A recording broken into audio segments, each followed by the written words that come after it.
Hello दोस्तों, स्वागत है आपका कहानी की डिबिया में। और इस कहानी की डिबिया से एक नई कहानी लेकर के आप सभी के सामने मैं फिर से प्रस्तुत हूँ। आज की कहानी है एक कन्या एकता की, जिसकी ऊपर कान्हा की कृपा दृष्टि हमेशा से थी। तात्पर्य, एकता बचपन से ही कृष्ण भक्त थी और उसको कृष्ण कन्हैया की हर तरह की कहानियाँ सुनने में बड़ी रुचि थी। वो ज़्यादातर सत्संग में बैठती थी, अपने से बड़े लोगों के साथ बैठती थी और आध्यात्म और अपने कान्हा के बारे में जानने के लिए हमेशा उत्सुक रहती थी। कई जगहों पे उसने कई कहानियाँ सुनी और हर कहानी के बाद वो अपने कान्हा को उतनी ही दृढ़ता के साथ पूजना और उनसे अपना मनोहार करना नहीं छोड़ती थी।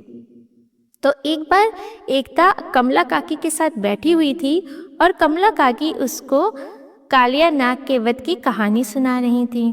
तो कैसे कालिया नाग का वध हुआ, ये बताने के लिए जैसे ही कमला काकी ने बोला कि काली कमली वाला खूब जोर से धावा और उसने कंदुकेन को इतनी जोर से मारा कि कंदुकेन जाकर के यमुना में समा गई। अब ये जब उसने पूरा वाक्य सुना एकता ने, तो अब उसके अंदर बड़ा उत्साह जागृत हुआ ये जानने का कि ये कान्हा को काली कमली वाला क्यों कहा कमला दादी ने। अब ये उसकी एक नई रुचि थी कि उसको ये जानना था कि काली कमली वाला का अर्थ क्या है, कान्हा को काली कमली वाला क्यों कहा जाता है। तब अब ये जो है उसने सारी कहानी तो सुन ली, जैसा कि कमला काकी ने उसको बताया कालिया नाग के वध की। और ये मन में अपने चेष्टा लिए अपने घर आई और अपनी माँ से पूछा कि माँ, एक बात बताइए, ये कान्हा को काली कमली वाला क्यों कहते हैं। तो माँ ने कहा कि बेटा अभी रुको, आज रात्रि में मैं तुम्हें ये कहानी अवश्य सुनाऊंगी। लेकिन अब एकता के अंदर तो रुचि वह भरी हुई थी, तो उसको ये लग रहा था कि बस जैसे भी हो उसको ये पता चल जाए कि आखिर कान्हा को काली कमली वाला क्यों कहते हैं। अब एकता जल्दी जल्दी से अपने माँ का हाथ बटा रही थी और जो वो करने में सक्षम थी वो तो कर ही रही थी, और जो कर पाने में सक्षम नहीं भी थी कोशिश कर रही थी कि जल्दी से जल्दी उसको भी वो ख़त्म करे, ताकि माँ जल्दी से जल्दी जो है अपने काम को ख़त्म करके उसको ये बात बता सके कि आखिर कान्हा को काली कमली वाला क्यों कहते हैं। खैर, माँ भी इस बात को बहुत अच्छे से समझ रही थी, अपने बच्चे को तो हर माँ समझती है। तो माँ ने भी कोशिश करी कि जल्दी जल्दी से काम खत्म करके एकता को ये कहानी सुना दी जाए कि आखिर कान्हा को काली कमली वाला क्यों कहते हैं। माँ एकता को लेकर के कमरे में गई और माँ बेटी दोनों ही बिस्तर पे आराम से आधी लेटी स्थिति में बैठ गए। आधी लेटी स्थिति मतलब थोड़ा सा दीवार के सहारे टेक लेकर के और आराम से बैठ गए। अब माँ ने एकता को कहानी सुनानी शुरू करी कि जब कन्हैया लड्डू गोपाल थे, मतलब छोटे से अपनी यशोदा मैया के लाल थे, तब एक बार क्या हुआ, उनको नज़र लग गई। अब नज़र लग गई, वो बीमार पड़ गए। तो यशोदा मैया तो जरा जरा सी बात में घबरा जाती थी, तो यशोदा मैया घबरा गई। जब यशोदा मैया घबरा गई तो दौड़ी दौड़ी वो पूर्णिमा ताई के पास पहुंची। पूर्णिमा ताई जो वहाँ पे सबसे वृद्ध महिला थी, जो हर एक चीज़ के तोड़ और निचोड़ जानती थी। अब जा कर के यशोदा मैया ने पूर्णिमा ताई को बताया कि ताई, हमारे कन्हैया को नज़र लग गई है और इसकी नज़र झाड़ दीजिए। पूर्णिमा ताई ने कहा, लाओ कान्हा को नज़र झाड़ देते हैं। अब हमारे बाल गोपाल तो बचपन से ही नटखट थे, उनको तो बस लीलाएं करनी थी, तो वो लीला कर रहे थे। अब जब वो पूर्णिमा काकी के पास ले जाए गए तो पूर्णिमा ताई ने जब बाल गोपाल को झाड़ा तो उनको आराम ही नहीं मिला। अब यशोदा मैया और व्यथित हो गई और फूट फूट कर रोना उन्होंने शुरू कर दिया कि लो, मेरे कन्हैया को तो नज़र लगी है, और जो पूर्णिमा ताई थी जिनके पास हर चीज़ का हल होता है, वो भी मेरे कान्हा को नहीं संभाल पा रही हैं। बताओ, मेरे कान्हा को कौन संभालेगा, मैं क्या करूँगी क्या नहीं करूँगी। तभी जो है पूर्णिमा ताई के दिमाग में एक नई चीज़ आई। उन्होंने कहा कि सुनो, राधा रानी जो कि बरसाने में है, उनका जन्म भी अष्टमी को हुआ, तुम्हारे कान्हा का जन्म भी अष्टमी को हुआ। एक काम करो, तुम राधा का कोई पुराना कपड़ा लेकर के अगर उस कपड़े को कृष्ण को पहना दोगी तो तुम्हारे कृष्ण को, कान्हा को आजीवन कोई नजर नहीं लगेगी।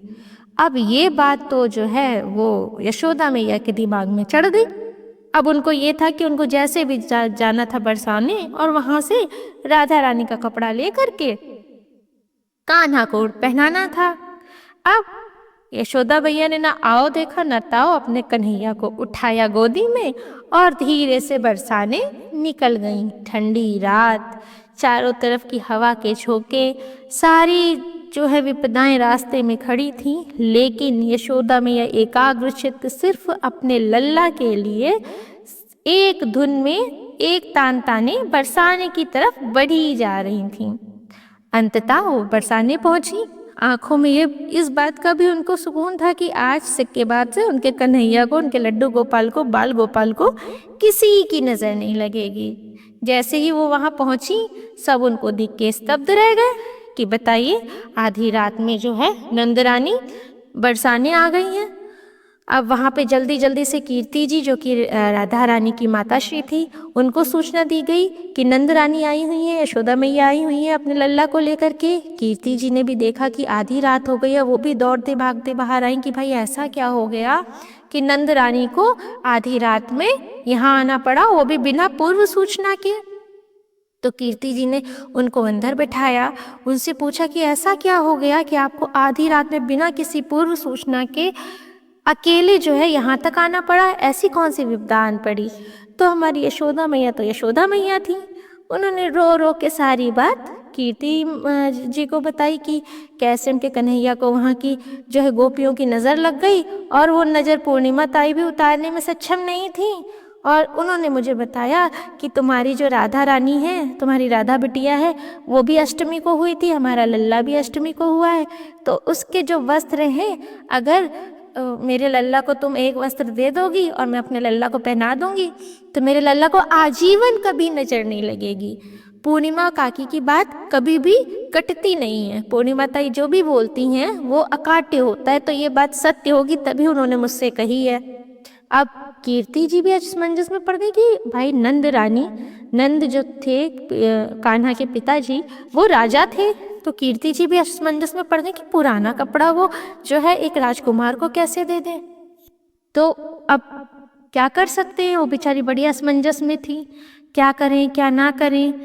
अब उन्होंने ये इस बात को सोचा, लेकिन उन्होंने यशोदा माता के सामने कुछ भी व्यक्त नहीं किया कि वो किस असमंजस में। बस इतना जरूर कहा कि ये लल्ला जो इतना प्रिय, सबका प्राण प्यारा है, वो पुराना वस्त्र पहनेगा, वो भी एक कन्या का उतरा हुआ, ये कैसे संभव है। नंद रानी, आप इस बात को पूरी तरह से अपने होश में कह रही हैं ना। तो नंद रानी ने कहा, यशोदा मैया ने कहा कि हाँ, पूर्णिमा ताई ने बोला है तो इसमें जरूर सत्य है, और मुझे तो तुम्हारी जो है राधा रानी का एक कपड़ा पुराना चाहिए जो मेरे कन्हैया को आ जाए, मुझे पहनाना है और अभी पहनाना है, ताकि मेरे कान्हा की नज़र उतर जाए और वो जो बीमार है वो उठ के फिर से खेलने लगे। अब कीर्ति जी संकोच कर रही थी, लेकिन उन्होंने कहा कि ठीक है, मुझे अंदर जाने दीजिए, मैं लेकर के आती हूँ। अब यशोदा जी वहाँ शांति से बैठ गई, पर कीर्ति जी का तो मन लग नहीं रहा था। उनको तो ये लग रहा था ऐसा ना हो कि मैं ऐसा कर दूं, बाद में नंद जी बुरा मान जाए इस बात का। तो वो तुरंत ही राधा रानी के पिता वृषभानु जी के पास गई और उन्होंने अपनी सारी जो है ये जितनी भी कथा थी सारी वृषभानु जी से बताई। अब वो भी दुविधा में पड़ गए कि अब क्या करें। नंद रानी भी बैठी हुई थी और वो लगातार विलाप भी कर रही थी। खैर, जो भी था, अब इन दोनों ने सोचा कि चल के एक बार कह देते हैं नंद रानी से कि नंद बाबा को भी आ जाने दें, तभी वो पुराना कपड़ा राधा रानी का उनको देंगे। लेकिन जब दोनों बातें करते हुए चल रहे थे, तभी राधा रानी अपने कक्ष से निकल के बाहर आई और उन्होंने धीरे धीरे अपनी माता के पीछे चलना शुरू कर दिया। जब अपनी माता के पीछे चलना शुरू कर दिया तो धीरे धीरे उन्होंने सारी व्यथा उनकी सुन ली। और जब व्यथा सुनी और उनको ये पता चला कि उनके कान्हा बाहर बीमार अवस्था में दूसरे कक्ष में अपनी माता के साथ बैठे हैं, उनकी माता विशेष तौर पे इसलिए उनके पास आई हैं कि उनको राधा का उतरा हुआ कपड़ा चाहिए था। तो राधा अपने छोटे छोटे पैरों से पायल की आवाज़ के साथ खूब ज़ोर से भागना उन्होंने शुरू कर दिया। अब राधा रानी भी तो थी तो छोटी, लेकिन अपने गोविंद के लिए, अपने गोपाल के लिए तो वो कुछ भी कर सकती थी। भागना शुरू किया और कुछ भी नहीं देखा। जो वो काले रंग की शॉल ओढ़े हुए थी, दुशाला ओढ़े हुए थी, वही उतार के उन्होंने कन्हैया को लपेट दिया। और तब से कन्हैया काली कमली वाले हो गए, क्योंकि पहले जो दुशाला होती थी उनको कमली कहा जाता था। राधा रानी ने अपनी काली दुशाला, अपनी ओढ़ी हुई दुशाला उनसे लिपटा दी थी, इसलिए उनका एक नाम काली कमली वाला भी पड़ गया। एकता ने जब ये कहानी सुनी तो वो समझ गई कि हर चीज़ में कान्हा के साथ राधा रानी का भी कहीं ना कहीं पूरी तरह से एक विशेष स्थान होता है। तो बिना कान्हा के राधा अधूरी है और बिना राधा के कान्हा अधूरे है, और कान्हा की हर कहानी में राधा जरूर शामिल है। तो आज इस कहानी से के माध्यम से मैंने भी शायद ये बताने की कोशिश करी है आप लोगों को कि आखिर ये गाना क्यों इतना जो है प्रसिद्ध है कि काली कमली वाला मेरा यार है। अब वो काली कमली कहाँ से, किस तरह से आई, ये सब मैंने बताने की कोशिश करी है। अगर आपको कहानी अच्छी लगी हो तो लाइक सब्सक्राइब ज़रूर करिएगा और कमेंट करके ये बताइएगा कि अगर आपको इसके बारे में कोई और कथा पता हो तो वो ज़रूर बताने की कोशिश करिएगा। मिलती हूँ आपको अगली कहानी के साथ, तब तक के लिए राधे राधे।